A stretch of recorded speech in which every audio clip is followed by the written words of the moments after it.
Hi friends आज की ये हमारी गेम है यूरोपियन टीम चैंपियनशिप की। एक गेम मुझे काफ़ी इंटरेस्टिंग लगी इस पूरी चैंपियनशिप में। वैसे मैग्नस कार्लसन सब बस काफ़ी शानदार प्रदर्शन कर रहे हैं।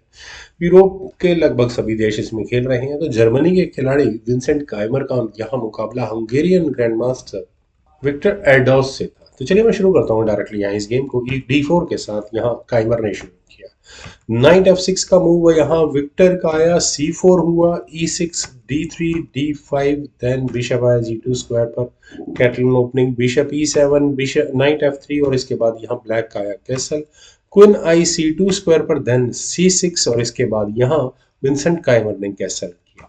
B6, then knight at B goes to D2, C5, D takes C5, B takes C5, then हुआ B3, बिशप आया B7 स्क्वायर पर, then bishop D2, knight at B goes to D2, then C takes D5, E takes D5, then rook at A goes to D1, रुक आया E8 square पर from black side, then knight B1। मेरे ख्याल से night manure है और तो मुझे कुछ समझ में नहीं आ रहा, यही होने वाला है। बिशप आया है फेट स्क्वायर पर। दोनों खिलाड़ी अपनी टेरिटरीज में पीसेस की रीशफलिंग कर रहे हैं। E3 हुआ, देन रुक C8, नाइट C3 जो उम्मीद थी। क्वीन आई A5 स्क्वायर पर और यहाँ क्या हो सकता है, बहुत ज्यादा तो मुझे लगता नहीं है। ऑन पुश देखते हैं क्या होगा। खैर रुक के सामने कभी मेरे हिसाब से क्वीन नहीं रहनी चाहिए, तो क्वीन गई D2 स्क्वायर पर, क्वीन A6 और क्वीन के A6 स्क्वायर पर आने का बाद आप यहाँ देख सकते हैं C पॉन आगे पुश किया जाएगा। अब आप कहेंगे यार ऐसा लॉजिक क्या है। जिस तरह से पीस मूवमेंट आई है वहाँ ये काफी हद तक साफ क्लियर होता है। तो सी और डी फाइल के पॉन्स बहुत देर तक एक साथ रखे नहीं जा सकते। रुक eight F goes to E1 यहाँ पहले वाइट ने किया, देन हुआ C4 होने के बाद बिशप आया F1 स्क्वायर पर और बिशप के F1 स्क्वायर पर आने के बाद फिलहाल के लिए पॉन हो चुका है पिन। तो नाइट C5 और मुझे नहीं लगता यहीं आएगा नाइट, यहाँ तो नहीं आने वाला। खैर E4 स्क्वायर पर ही जाएगा।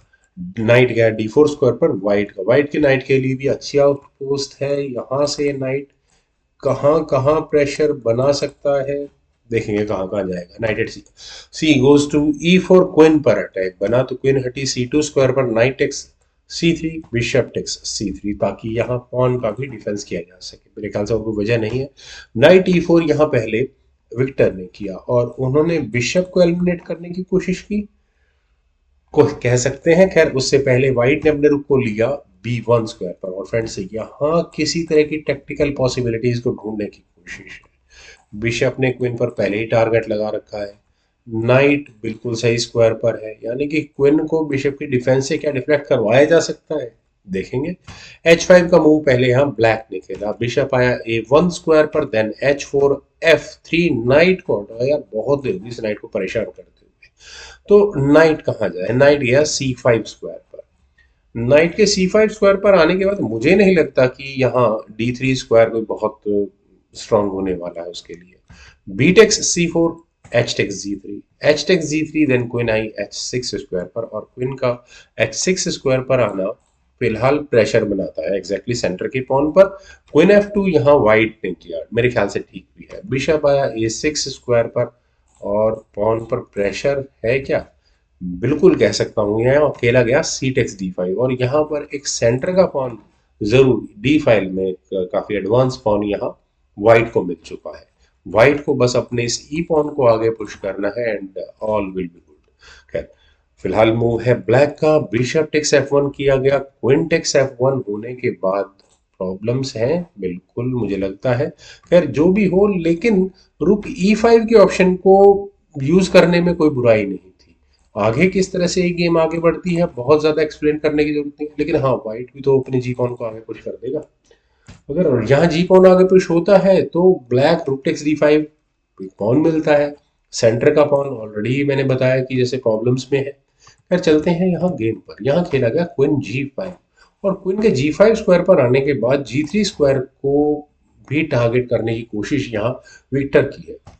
खैर E4 हुआ और क्वीन टेक्स G3 कोई वजह नहीं है ना करने की। यहाँ इस गेम में यहीं पर सारी गड़बड़ हुई थी। अगर यहाँ से ये गेम आगे बढ़ती है तो क्या होगा, ज्यादा से ज्यादा क्वीन G2 लग जाएगा, उसके बाद क्वीन बचा लो, किसी तरह से रुक की एंट्री करो, प्रॉब्लम्स को और ज्यादा बढ़ाओ। ब्लैक के हाथ में यहाँ पर ये गेम थी। लेकिन अगर आप कमेंट सेक्शन में मुझे बता सके कि अगर ब्लैक ने मूव चला तो क्यों चला, बड़ा अच्छा रहेगा। क्योंकि नाइट D3 की मेरे पास कोई लॉजिकल एक्सप्लेनेशन नहीं है। मैं इसे कितना भी समझ लूँ, कोई भी तरीका नहीं है किसी तरह से यहाँ किंग ट्रैप हो रहा है या क्वीन ट्रैप हो रही है। Queen takes D3, queen takes G3 check, पूरा पूरा नाइट गया स्पॉन के बदले में। किंग है F1 स्क्वायर पर, क्वीन S3 चेक, किंग है E2 स्क्वायर पर। और क्या होगा, अगर एक और चेक दे दी क्वीन से तो किंग D1 स्क्वायर पर भाग जाएगा। अभी भी मुझे कोई अच्छा रीजन समझ में नहीं आ रहा है।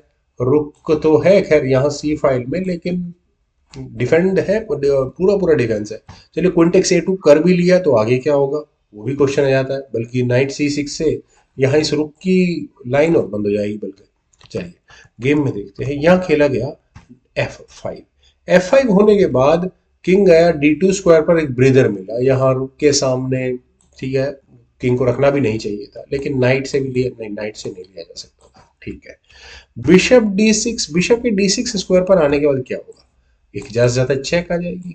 हाँ, ये पॉन अगर ना होता तो खैर ऐसा है तो बेकार की हाइपोथेटिकल कंडीशन है, ये ना होता तो क्या होता और वो हो जाता तो क्या होता। लेकिन वाइट यहां जरूर क्या कर सकता था, नाइट एक्स F5 जरूर हो सकता था, बिशप पर अटैक बनता। चलिए बिशप तो बचा लेते यहाँ एक चेक के साथ, लेकिन किंग चलिए D1 स्क्वायर पर चला जाता, उसके बाद क्या हो जाता, उसके बाद पॉन पर तो अटैक है ही है, फिर ये तो नजर आ गया होगा। मान लेते हैं रुक C7 भी कर लिया, तो bishop takes G7, rook takes G7, knight takes G7, king takes G7।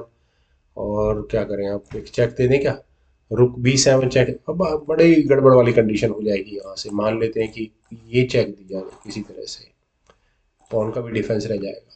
फिर व्हाइट पूरी तरह से डोमिनेट करता है यहाँ से इस गेम को, लेकिन यहाँ खेला गया bishop C3। Bishop C3, okay.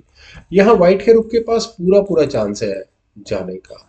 और मेरे ख्याल से अगर कोई फर्दर चेक आती है तो यहाँ व्हाइट अपने किंग को फर्स्ट रैंक में या सी फाइल के अंदर लेकर जा सके, तो शायद इसीलिए बिशप को पहले निकाला गया है। F takes C4, F takes E4 connection asking, लेकिन पहले बिशप से चेक, किंग चला गया C2 स्क्वायर पर जो उम्मीद भी थी।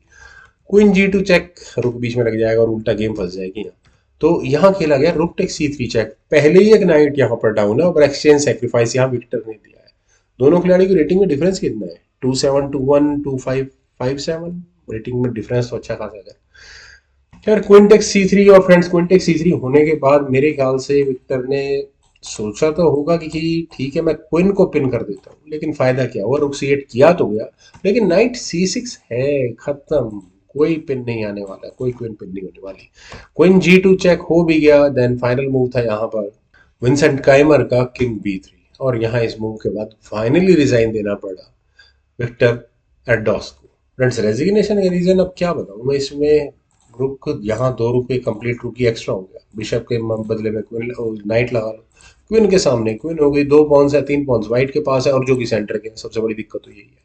और ऊपर से अब क्या होगा, अब यहाँ आप देखिए क्या होने वाला है। रुक यहाँ पर आकर परेशान करेगा क्वीन के सामने, क्वीन ऐसे रखी हुई है बिल्कुल बढ़िया स्क्वायर पर।